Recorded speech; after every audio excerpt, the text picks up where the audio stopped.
Hi, my name's Rachel, and I am presenting my project on living on Hualalai Volcano.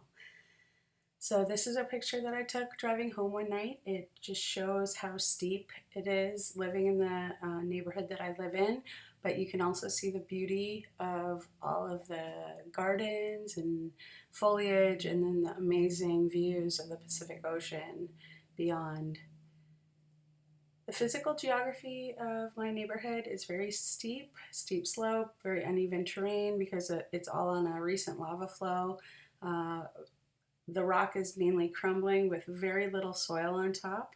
We have lava tubes, cinder cones, and lava flows as our main sort of points of physical geography. And then at lower elevations, it's very hot, dry. There's not very much soil at all. It's very difficult to start gardens down there, although with the amount of sunshine you get at the lower elevations, it's actually really good for more drought tolerant plants.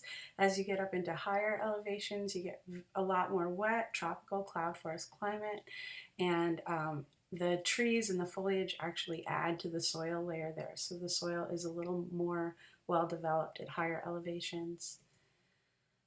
Lava tubes are a regular sight around my neighborhood, and quite a number of lava tubes exist on people's properties. This one in particular that you see in the photo is a friend of mine's property, and my husband built the pond in the lava tube there to make it a little more aesthetically pleasing when you're walking down into it. You're actually sort of looking out the opening of the lava tube, and the relief that you see up at the top, that sort of cliff of rock, that top section, that's the normal section for the level of the ground. So we're quite a bit under the level of the surface here in this lava tube. They provide a lot of beauty, as you can see, but also challenges to property owners. Lava tube facts. So lava tubes are the remnants of lava flows. They're sort of like a footprint that the lava has left behind. They contain sometimes archaeologically important things like human bones and different types of archaeologically important artifacts. So when a lava tube is found on a property, you actually have to pay for a survey to be done. And if there's any sort of historically important artifacts found, you actually have to leave the lava tube undisturbed, which means sometimes property owners have to build fences or avoid developing certain areas, which can be very sort of financially devastating for certain people. Lava tubes can also be very structurally unsound. If you're walking and you're walking on top of a lava tube, at any point you could potentially break through the surface and fall into a hole, which can be very dangerous, as well as if you're inside a lava tube, because a lot of people like to go hiking inside lava tubes here, you can actually have debris fall on your head. And that last lava tube I showed you in that picture is actually that gentleman has parties down there, and they have lots of stereo equipment and big speakers. So at any point, the vibrations from those could really shift rocks loose from the ceiling of that lava tube and actually fall and potentially hurt somebody. So you have to be very careful. And these are some pictures of the lava tubes that I have experienced on the Big Island. The one in the middle with my daughter and her friend is actually one located at Hualalai Volcano. This is one that is right off the main highway, and you can go ahead and park your car on the side of the road there and hike in, and it goes for a number of at least a few hundred feet below that you can go and explore. It's pretty neat. The one on your left would be the Kaumana Caves. That's on the east side of our island. And then the one on the right is the Thurston Lava Tube at Volcanoes National Park. Steep slope. So we have a really steep slope. The average slope on the main road, Kaimanani, is 16%. My property has an average grade of 11%, which can make things very difficult, even like putting away groceries or like finding a place to put your ping pong table to play ping pong is very difficult here. Everything is on a slope. Everything wants to roll downhill. And that makes landscaping and development pretty difficult too. So if somebody wants like a flat lawn, you actually have to build quite a big backfill and retaining wall to make your property flat. So quite a few people have like stair step style uh, front yards just to make it a little easier access and gardening. And then I've got a pretty cool little animation that I made here on Google Earth where I traced a line of the main road, Kaimanani, to find out what the average slope would be. And you can see down below there how very steep it is. We're gaining in, a little over 2 miles, we're gaining quite a lot of feet. So it's quite an interesting range for sure to live on. And I live close to the top of that area along the path. The topographical map here, you can see there's a lot of lines. Hualalai is there on the left, and you can see Kailua Kona just below the Hualalai volcano marking. That's the main city on this side of the island. And we're definitely right on the edge of a volcanic or a volcano. So rocks and soils that we have here in Hawaii mostly are on Hualalai. We have Pahoehoe and A'a, and then there's blue rock. And blue rock is basically like basalt that is underneath the first layer of lava, and it's older and more weathered chemically and biologically. So it's sort of smoother. It's usually a little denser than the top rock, and it's very useful for construction. And then we also have limestone deposits along the coastlines due to the massive amounts of coral and fringing reef that we have. There's very little topsoil. Most of the time when you're gardening, you have to actually bring topsoil in for any sort of gardening. It's actually hard to even find topsoil here if you don't want to buy it in small bags at like Home Depot or Lowe's. There's a couple of people who put together topsoil, but it's an interesting challenge living here. Slightly more topsoil if you get higher up. So because we're at about 1,200 feet elevation, we do have a little bit more soil. But when we were building one of the ponds in our front yards, there was like only a couple inches of soil and then hard pohoihoi rock. So hard, in fact, that the bulldozer that was like breaking into it was smoking with the friction of trying to break up the rock. It was pretty intense. There's lots of chemical and biological weathering at the surface, from water and dissolved acids flowing in and over the rocks during our frequent rainy periods. Many plants are present, but most of them are invasive or non-native species.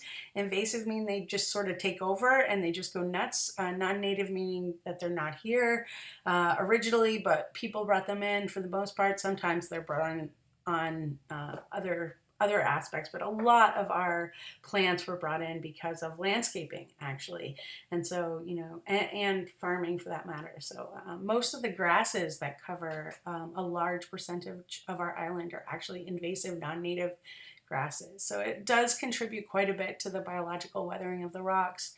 Yeah.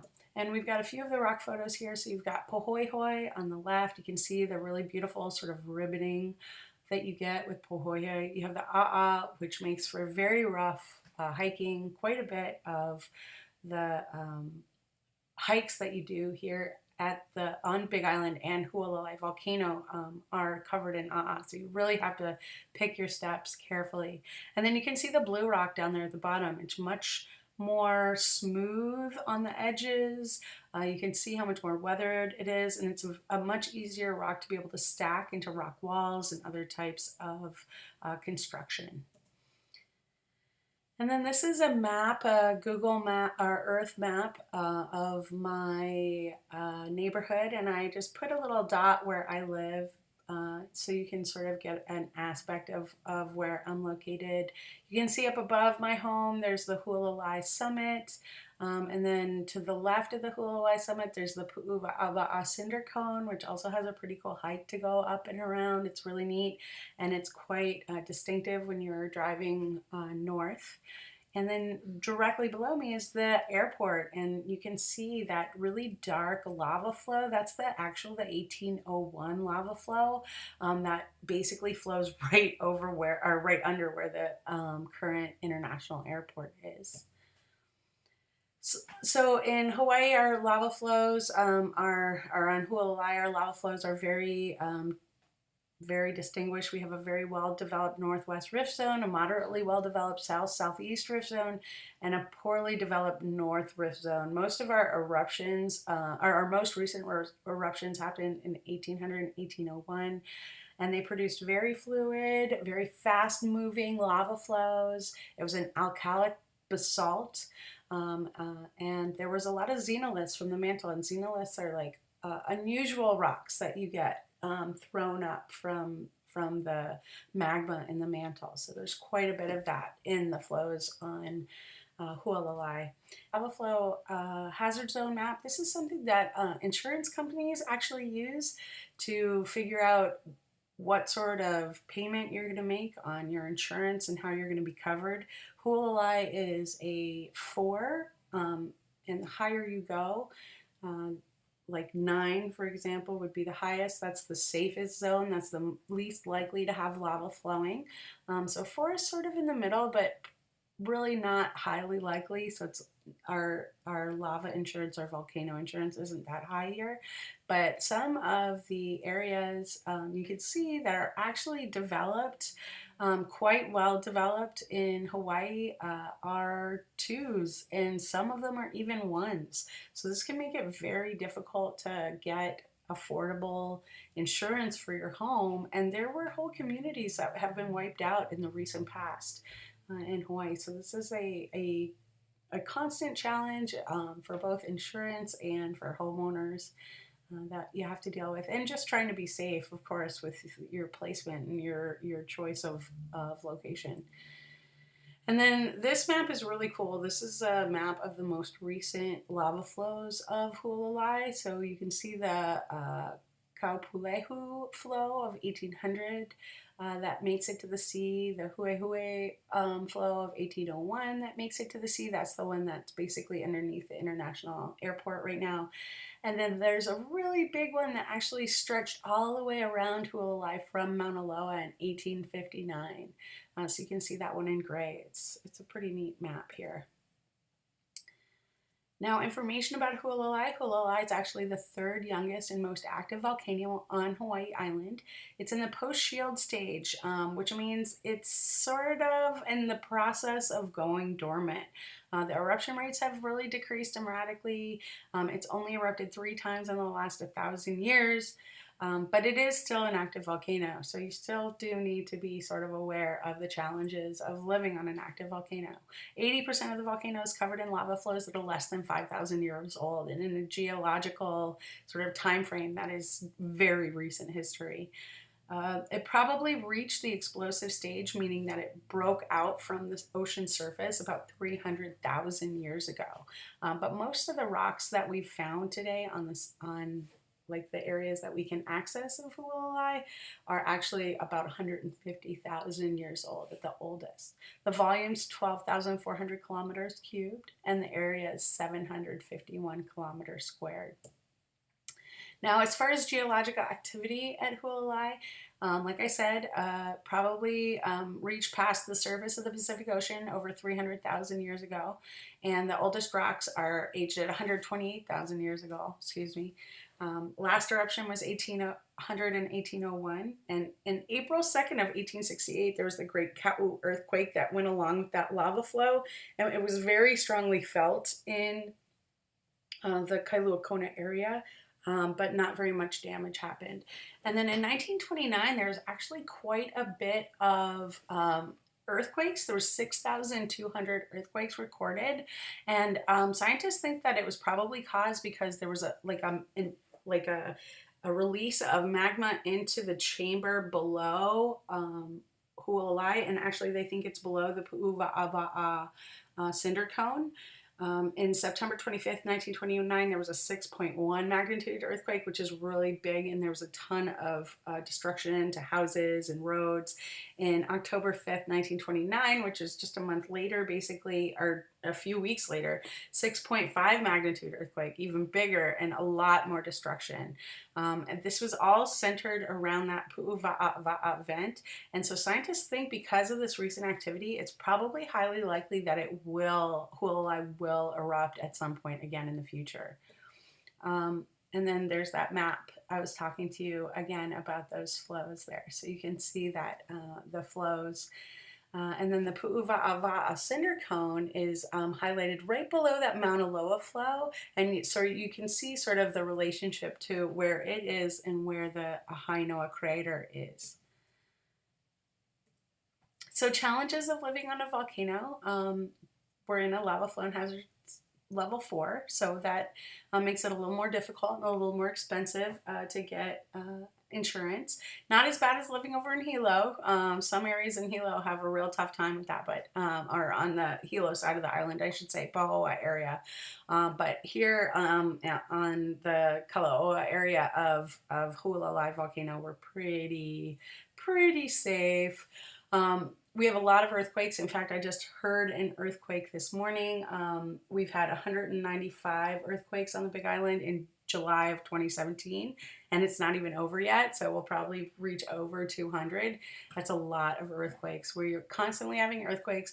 Most of the time, from geologists that I've talked to, the earthquakes really are like lava tubes that are collapsing, usually underneath the island, possibly underneath the water, and then also big chunks of lava flows that are just sort of breaking off underneath the water because of wave action and you know, physical and chemical weathering.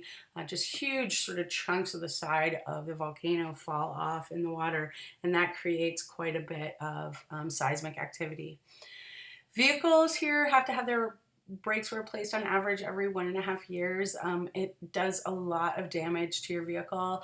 Most people, of course, have automatic cars, and living on the steep of a slope makes it a lot easier to use an automatic, but probably if we were all driving sticks, we'd be doing better because you could downshift more often and sort of lay off your brakes a little bit. But this has been our experience, is about 1.5 years for brakes. So I'm due anytime now.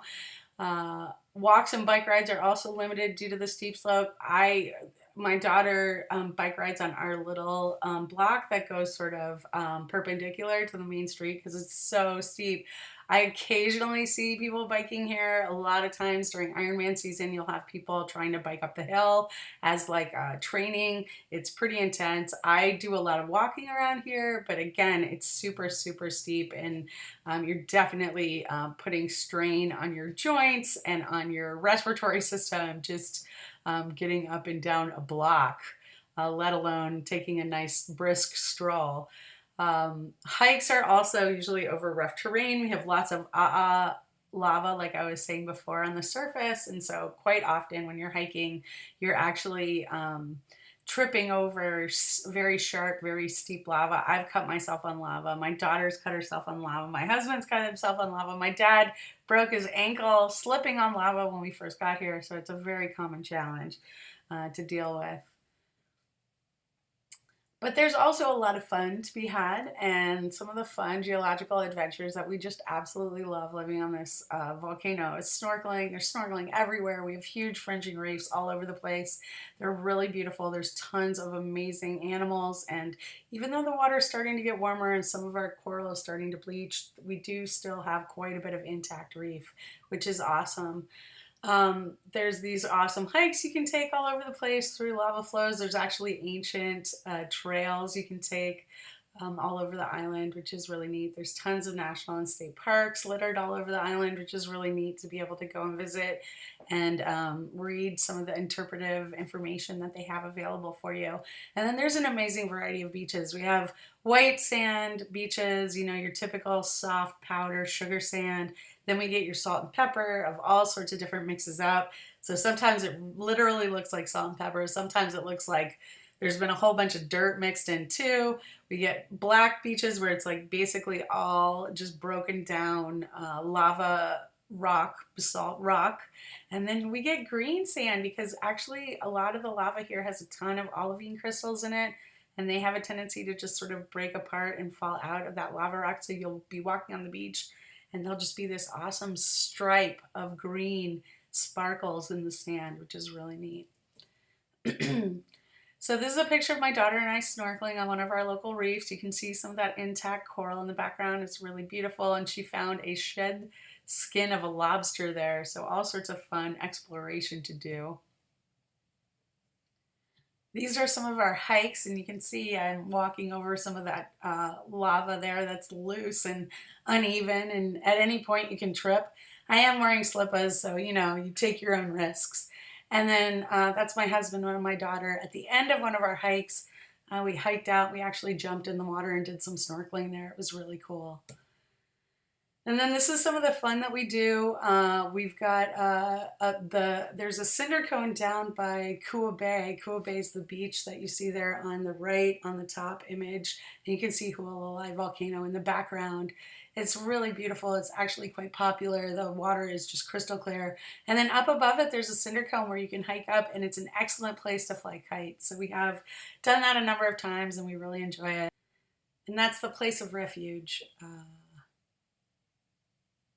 Where my daughter is sunbathing there. It's a beautiful reef to go snorkeling on. So more fun. Again, my daughter's snorkeling. There's actually a white tip reef shark down there below in the cave that you see there. And then my in-laws are here visiting. They're from Canada. So they come and they love to explore the local tide pools and the coastlines. And it's just a really fun place to live. And then this is a map of our national parks that we have. So you can see the Pu'uhonano National Park I was talking about, where the two-step reef is. We've got the Koloko Honokauhau National Historical Park, which is a really cool place. And there's tons of sea turtles to check out there, which is really neat. They come and take naps up on the beaches. The Pu'ukohola Heiau National Historic Site, which is a really amazing, very historically significant area. And if you go there sometimes in the morning and look out, you can actually see sharks. This was an area where ancient Hawaiians used to feed sharks human sacrifices. So it's pretty crazy. And then we've got the Hawaii Volcanoes National Park down there at the bottom. All of these parks I've visited. I love them so much. There's a ton of other state parks and local parks in the area that I've visited, and I just really appreciate the amount of access we have to them on this island. And then quickly, these are my sources. Thanks so much for watching my presentation. Aloha.